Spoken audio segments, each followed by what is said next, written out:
Hello everyone, అందరికీ నమస్కారం. భారతి ఇంటి రుచులకు స్వాగతం. నేను మీ భారతి. ఈరోజు మనం ఉసిరికాయల ఊరగాయ ఎలా చేసుకోవాలో తెలుసుకుందాం. ముందుగా ఉసిరికాయలు బాగా కడిగి ఆరబెట్టుకోవాలి. మెంతులు, ఆవాలు మిక్సీకి వేసుకోవాలి. ఇవన్నీ మెత్తగా గ్రైండ్ చేసుకుందాం. నానబెట్టిన చింతపండు కూడా చేత్తో కలిపేదానికన్నా గ్రైండ్ చేస్తే చాలా గుజ్జు నీట్గా వస్తుంది. ఉసిరికాయలన్నీ నీటి శుభ్రంగా కడిగి ఇట్లా కచ్చాపచ్చగా కొద్ది కట్ చేసుకొని నూనెలో వేయించుకోవాలి. నూనెలో ఇట్లా వేయించుకొని నీట్గా కొంచెం కలర్ వచ్చే వరకు ఇట్లా తీసేయాలి. మెత్తగా ఉంటుంది కదా, ఇట్లా మెత్తగా చూసి ఒకసారి తీసేయాలి. తీసేసిన తర్వాత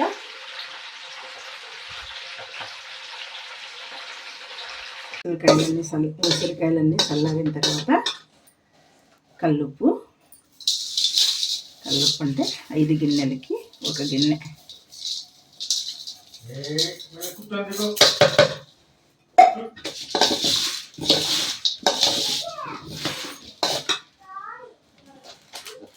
ఆవాల పొడి,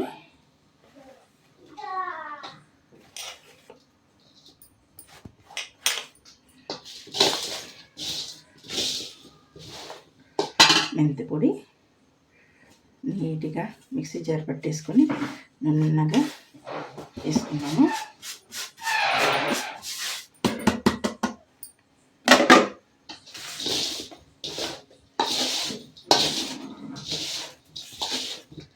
చక్కగా కలిపేసిన తర్వాత అదేవిధంగా చింతపండు నానబెట్టుకొని కలుపుకోకుండా మిక్సీ జారి పట్టినాం. మిక్సీ వేసుకొని ఇట్లా నీట్గా వేసుకున్నాం.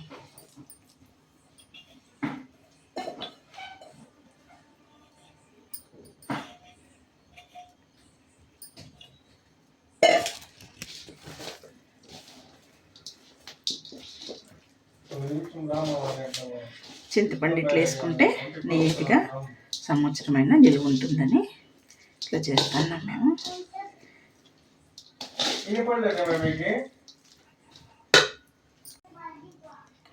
కారం పొడి,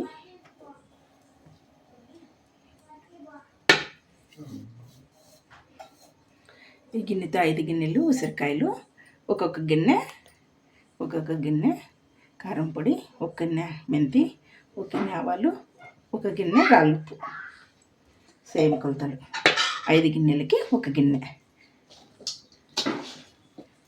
వేసుకొని నీట్గా ఇట్లా కలుపుకోవాలి.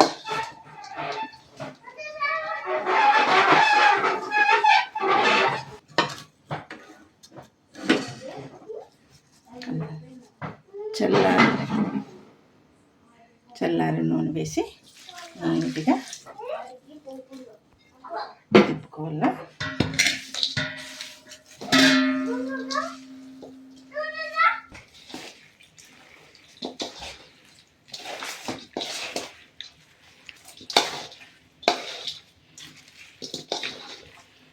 నీట్గా కలిపేసి ఒక బౌల్లో కానీ నీట్గా స్టీల్ డబ్బాలో కానీ పెట్టేసి 3 రోజుల తర్వాత మళ్ళీ నీట్గా కలుపుకోవాలి.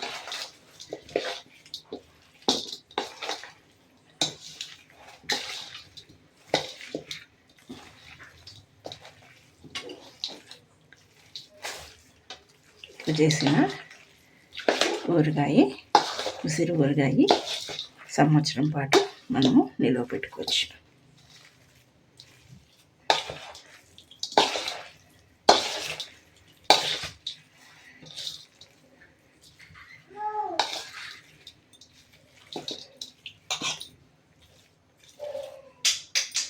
వీడియో కనుక మీకు నచ్చినట్లయితే లైక్ చేయండి, షేర్ చేయండి, కమెంట్ చేయండి.